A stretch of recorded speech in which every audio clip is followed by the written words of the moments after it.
This is the Chinese ruling party's newest recruitment tool. An online series called The Leader features a young Mandarin speaker, Karl Marx, on his journey to developing the Communist Manifesto. There's a lot of writing, research and books on Marx, but this is for young people. Using a cartoon to talk about it has never been done before. But in the heart of Beijing, the communist government is tightening its embrace on capitalism. On Friday, the parliament unveiled proposed changes to foreign investment laws, which it'll vote on next week. That's as the country tries to attract more cash from outside its borders to fuel growth.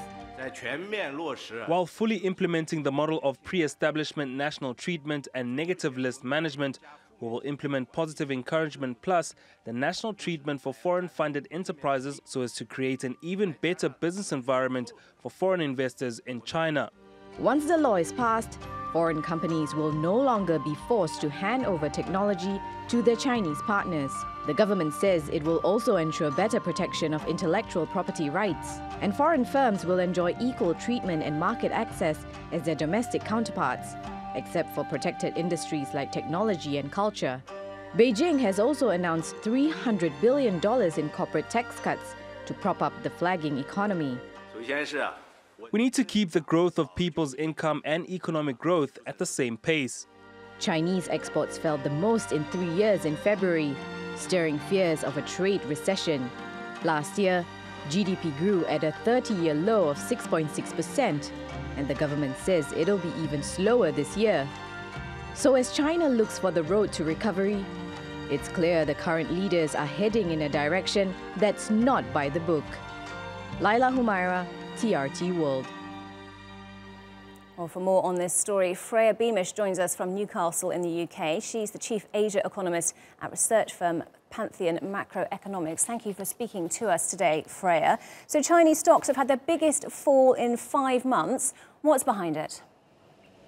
Well, it is partly about that trade data that came out, and we should definitely talk about that. But there's also been some indications that the authorities are not too happy with the tear that stocks have been on. And we saw what happened in 2015, and certainly they probably, or they want to avoid a repetition of that very sharp upturn in prices and the resultant drop that we saw after that. So they don't want to see that happen again. There's a lot of margin lending going on. There's evidence that liquidity growth is picking up. Monetary conditions are loosening from a very tight level.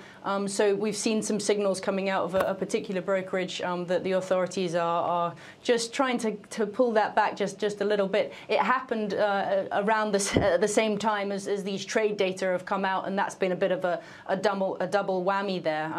Now the trade data are probably a little bit less bad than the headlines suggest. We have to remember at this stage in the game that there are a lot of holiday distortions going on. Particularly this year, there was probably less front loading of trade activity in the first part of February. Last year, a lot of that front loading before the vacation happened within February, so the base was quite unfavourable there. But even adjusting for that, we're still looking at a double-digit decline in year-over-year exports, and this has really been in the pipeline for quite some time now, with the PMIs pointing to substantial contraction in trade, and also just the liquidity conditions that I mentioned earlier. Chinese firms just don't have the liquidity and the cash in their bank accounts to undertake the same pace of growth in trade, and it's really causing a kind of a blockage in the global supply chain.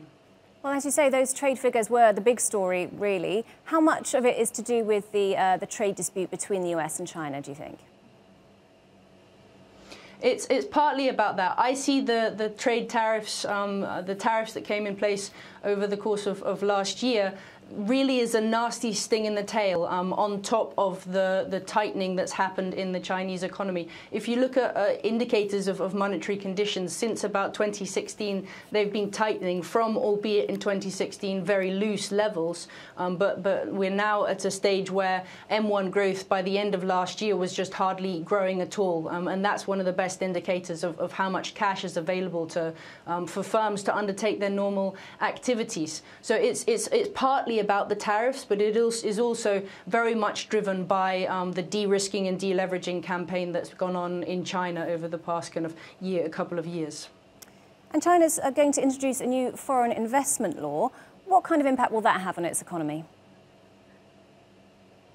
Well, the foreign investment law is for one thing going to help with getting that trade deal through. We think the economy, as these data have shown, is very weak at this stage, and that's focusing minds on getting these types of laws through. Really, China was kind of moving in that direction in any case, and the moves that have been made with regards to with regards to banning forced technology transfers or that are imminent, those will help to get this trade deal through, and that will help the Chinese economy in the short term. But the authorities are also making valid points here about how this is going to improve competition, and that actually historically has been very important and has been a stumbling block for the likes of Korea, Japan, that there is a lack of foreign competition. And in the event, the authorities, as they were trying to transition the economy towards a more private consumption-led growth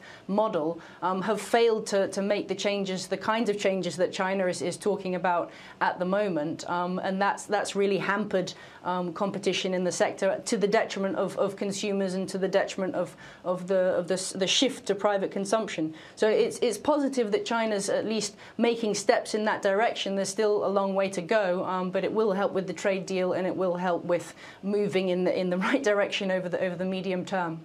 Okay, Freya Beamish from Pantheon Macroeconomics, thank you very much indeed for